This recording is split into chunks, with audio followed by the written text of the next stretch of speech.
আমরা আজকে এখানে কয়েকটি বিষয়ে আপনাদের মনোযোগ আকর্ষণ করব। এক হচ্ছে, বেশ কয়েকবার জাতীয় সংসদের অধিবেশন থেকে অবশ্যই বিধি মোতাবেক বিরোধী দলীয় মাননীয় নেতা এবং অন্যান্য সদস্যগণ তারা ওয়াকআউট করেছেন বিভিন্ন ইস্যুতে। এটা পার্লামেন্টারি কালচার অনুসারে তারা করতেই পারেন বিধি মোতাবেক। কিন্তু যে সমস্ত ইস্যুতে তারা ওয়াকআউট করেছেন ওখানে কিছু কিছু তথ্য সঠিক ছিল না, ওনারা সঠিকভাবে উপস্থাপন করেনি। হয়তো তারা সরকারি দলের উপরে বিভিন্ন বিষয় দোষ চাপিয়েছেন বলা যায়। সেই বিষয়গুলো আমরা তাৎক্ষণিকভাবে যতটুকু অ্যাড্রেস করা দরকার পার্লামেন্টে সেইটুকুন আমরা অ্যাড্রেস করেছি। কিন্তু ওনারা যখন বাইরে এসে প্রেসের সাথে কথা বলেছেন তার মধ্যে অনেকগুলো বিষয়ে কথা বলেছেন যেগুলোর বিষয়ে আমাদের এখন বাইরে সেটার আমাদের জবাব দেওয়া প্রয়োজন। তা না হলে আমরা অনেকটা আপনাদের কাছে, মিডিয়ার কাছে, জাতির কাছে আমরা হয়তো আমাদের বিষয়টা পরিষ্কারভাবে তুলে ধরতে পারবো না। সেই জন্য আজকের এই প্রেস ব্রিফিং। এই অর্ডিন্যান্সগুলোর বিষয়ে আমাদের মাননীয় আইনমন্ত্রী কথা বলবেন। আমরা 133টি অর্ডিন্যান্স আর্টিকেল 93 অনুসারে পার্লামেন্টের প্রথম বৈঠকে আমরা প্রথমে এগুলো উপস্থাপন করেছি, যেটা সাংবিধানিক বাধ্যবাধকতা উপস্থাপন করার। তার মধ্যে 4টা বিষয় থাকে। হয় 30 দিনের মধ্যে এগুলো অনুমোদন করতে হবে, অথবা অননুমোদন করতে হবে, অথবা এগুলো বিল আকারে অথবা সংশোধিত আকারে আমাদেরকে সেটা পার্লামেন্টে তুলে স্বরাষ্ট্র মন্ত্রণালয়ের যে সমস্ত অর্ডিন্যান্সগুলো জারি করা হয়েছিল সেগুলো আইনে পরিণত করতে হবে।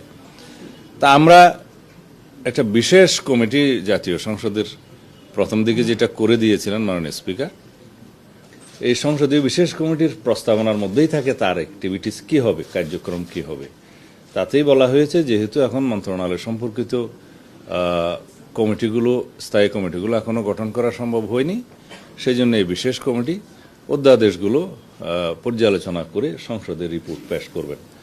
সেটা সংক্ষিপ্ত সময়ের মধ্যে 3টা লং সেশনে আমরা বসে বিশেষ কমিটিতে এপ্রিলের 2 তারিখে সেটা বিশেষ রিপোর্ট সংসদে সেই কমিটির আহ্বায়ক আমাদের মাননীয় সংসদ সদস্য অ্যাডভোকেট জয়নাল আবদিন সাহেব প্লেস করেছেন। তার মধ্যে কয়েকটা ভাগে এটা প্লেস করা হয়েছে। তার মধ্যে 98টি অর্ডিন্যান্সের ব্যাপারে প্রথম ভাগে বলা হয়েছে এটা অ্যাজ ইট ইজ আমরা সংসদে যেভাবে আছে সর্বসম্মতিক্রমে পাশ হবে। এরপরে 16টা অধ্যাদেশের বিষয়ে বলা হয়েছে যে এটা আমরা যাচাই বাছাই করে পরে বিল আকারে সংসদে উত্থাপন করা হবে। তারপরে একটা তালিকা আছে, সেই তালিকার মধ্যে যেগুলো আমরা হেফাজত এবং রহিতকরণ করব সেই তালিকাটা আছে। আরেকটা আছে সংশোধিত আকারে, সেটার সংখ্যা সম্ভবত 15টা। এখন সেই বিষয়গুলো আমরা কিভাবে উত্থাপন করলাম, মাননীয় বিরোধী দলীয় নেতা পরে যখন ওয়াকআউট করেন তখন তিনি বললেন যে 91টা বিল এখানে উপস্থাপন করা হয়েছে, 16টা যাচাই বাছাই করে পরে উত্থাপন করা বলে বলা হয়েছে, বাকিগুলো গেল কোথায়? আইনমন্ত্রী সাহেব ফ্লোরে জবাব দিয়েছেন যে 91টার মধ্যেই কিন্তু বাকি 17টা অন্তর্ভুক্ত। কারণ কোনো অধ্যাদেশ জারি হওয়ার 15-20 দিন, 1 মাস 2 মাস পরে দ্বিতীয় সংশোধনী আনা হয়েছে, কোথাও তৃতীয় সংশোধনীও আনা হয়েছে। মূলত অধ্যাদেশ একটা। তো যখন বিল আকার উত্থাপন করা হয় জাতীয় সংসদে, সব অধ্যাদেশগুলোকে এক করে একটা বিল আকারেই উত্থাপন করা হয়েছে।